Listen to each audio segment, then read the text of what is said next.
quantum processors. They say that history doesn't repeat itself, but it often rhymes. In this video, we will go through how Web 2.0 changed our world and see what patterns we can find. We can then use these patterns to better inform our crypto investing decisions in Web 3.0. At the end of the video, we will also look at specific cryptos which seem to align with the patterns we find. So here's a brief summary of the content in this video.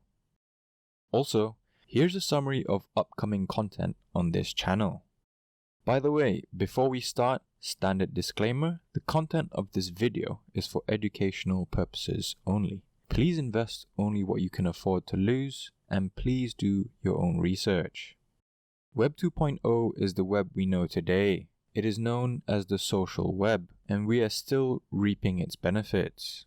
3 years after the dot-com crash, we saw the rise of three main technologies, which signaled the beginning of Web 2.0. Social media, smartphones, and cloud computing. These technologies allowed us to be more connected than ever. But why did these technologies rise only after the dot-com crash? Were they not possible during Web 1.0? Looking back, we see that the dot-com crash marked the transition from Web 1.0 to Web 2.0. Was this a coincidence? Or did the crash of Web 1.0 make it possible for Web 2.0 to rise? Looking back further, interestingly, we see the same pattern during the railway boom and crash. Yes, there was a railway boom and crash, and just like today, people back then poured their money into somewhat risky investments. During the boom part of the cycle, the optimistic spending initially creates the infrastructure and the foundation of the market. In this case, everything needed for railway networks. During the crash part of the cycle, fear drives businesses out of the market, leading to an oversupply of railway infrastructure. This oversupply then allows the next wave of businesses to deliver more sophisticated services at a cheaper rate. So looking at the dot-com boom and crash, telecom companies raised trillions on Wall Street to crisscross the country in fiber optic cables. After the crash, the cost of bandwidth had fallen drastically, despite internet usage doubling every few years. As late as 2005, as much as 85% of broadband capacity in the US was still going unused. This allowed new internet companies to reach the mass public and grow very fast. So, does crypto need a similar crash to allow it to mature and reach the mass public? Possibly. We see that in crypto today, the top cryptos are just too expensive to use for the normal everyday user. Similar to how the cost of bandwidth fell during the dot-com crash, the cost of transacting with cryptos needs to be as cheap as possible. This year, we will be going through the boom part of our crypto cycle. This year is different to other years, as crypto has gotten more institutional and mainstream interest than any other cycle before it. A lot of money will be flowing into crypto this year. This attracts more talented people to build more efficient blockchains to allow more transactions at a cheaper rate. The number of node operators keeps going up, and every day more and more people are joining staking pools. Interoperability has also been a key piece of infrastructure ever since crypto started, and this year we will see big projects such as the Quant network go live. Interoperability makes network-to-network transactions easier, further driving down costs. We also see the narrative being built around climate-friendly cryptos. And also, we all know how frustrating high transaction fees are on proof-of-work-based cryptos. With this scenario, a crash could occur when a major piece of legislation is put out by the government addressing this narrative, perhaps a carbon tax, or alternatively, a top crypto losing users to an up-and-coming crypto, upsetting the status quo. The crash drops prices, allowing cryptos to be picked up by their rightful owners, transferring to stronger hands, leading to a stronger foundation. Node operators and interoperability is already set up from the large inflow of capital during the boom part of the cycle. During the crash part of the cycle, this infrastructure is already in place for the mass public, and developers flock to a new network that allows more utility at an even cheaper rate due to the crash. This could be one scenario that plays out in the next 1 to 2 years. However, this is all speculation, so please take it with a grain of salt. Another scenario could be the crash of the current status quo in Web 2.0. We see another narrative building around the monopoly of FAANG companies and how much power they have over our lives. We see that some governments are already taking action to regulate these powerful companies, and perhaps this will give rise to more decentralized alternatives. It's not hard to see the decline of Web 2.0 and the rise of Web 3.0 in this case. Going back to Web 2.0, the three main themes were social, mobile, and cloud. Social and mobile are kind of obvious when you're aware of our history. Throughout history, society has always moved towards connection with each other. First, we started out just by talking. Then, we sent posts on horseback. Then, we built railways. Then, we built telegraph networks. And then, we built telephones. And then, we built the internet. And now we have mobile phones. So today, information flows as fluidly as water. But what got left behind was value. Blockchain will bring value up to the modern day and bring greater connection in society. So the conclusion for us here is that we're always moving towards connection. It is our innate human nature. So cryptos that allow efficient connection are strong bets. Now the cloud is an interesting one. Cloud allowed companies and individuals to access large volumes of data and processing power, but without the upfront costs and maintenance associated with physical servers. It even allowed smaller companies to grow and focus on what they were good at without worrying about hardware. This speaks to another recurring theme throughout technology, which is ease of access. This also feeds into the general need for more efficient connection with others. Looking into crypto today, blockchains require developers to run nodes. Nodes store a complete copy of the ledger and are responsible for the reliability of stored data. Nodes are used by developers to build blockchain applications, and the process of running a node is sort of similar to running a server.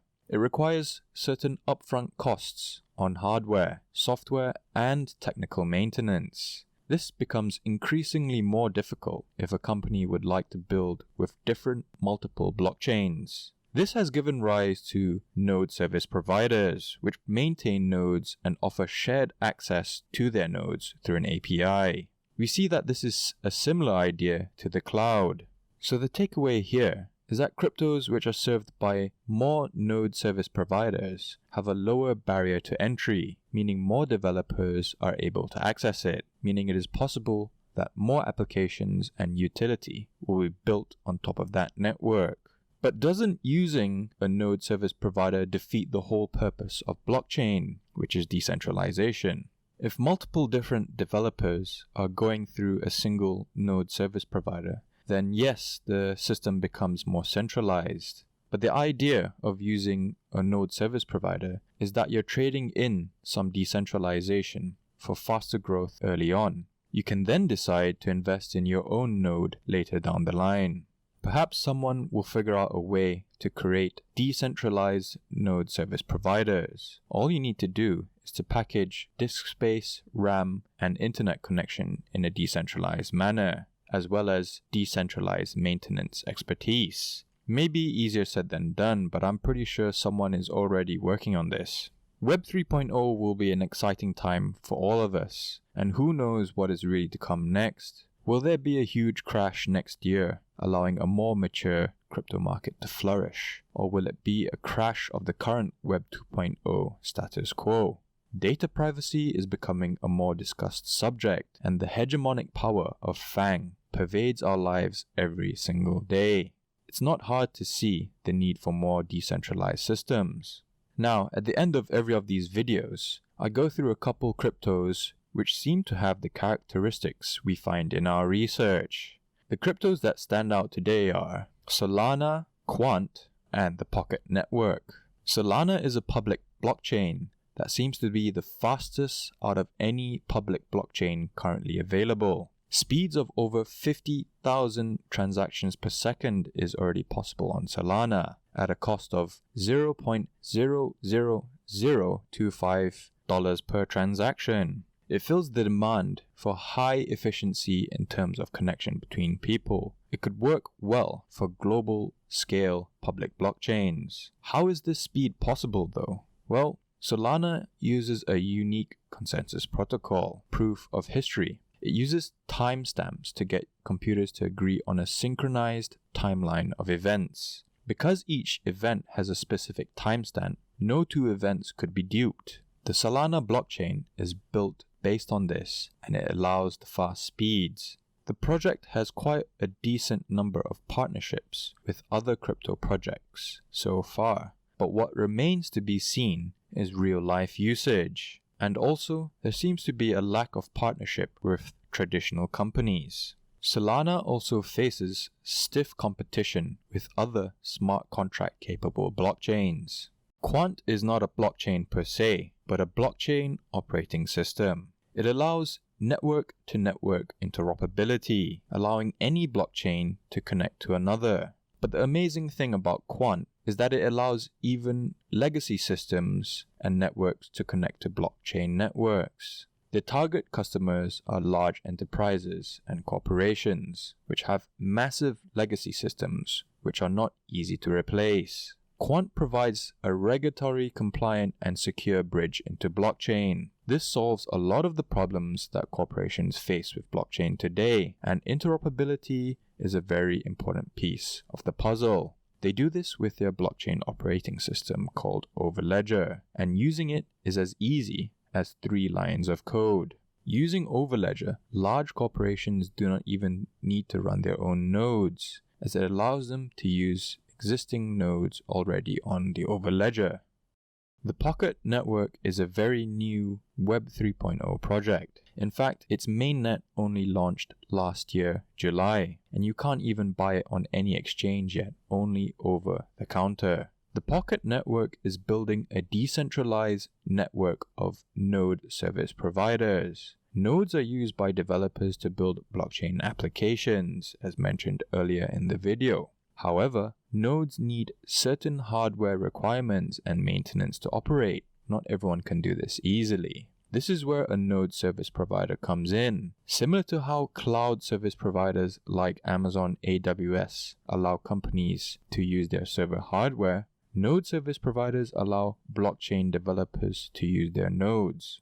However, this defeats the purpose of decentralization, as the node service providers become central points of failure. The solution to this is decentralized node service providers, and this is what the Pocket Network is. And because of its decentralized nature, it can offer competitive rates compared to centralized node service providers. The Pocket token is currently an ERC20 token. However, the project aims to be blockchain agnostic and wants to provide the best possible infrastructure for the lowest price. The team seems to be quite young, with some more experienced advisors, but what should grab your attention is that they are already partnered with Algorand and also MetaMask.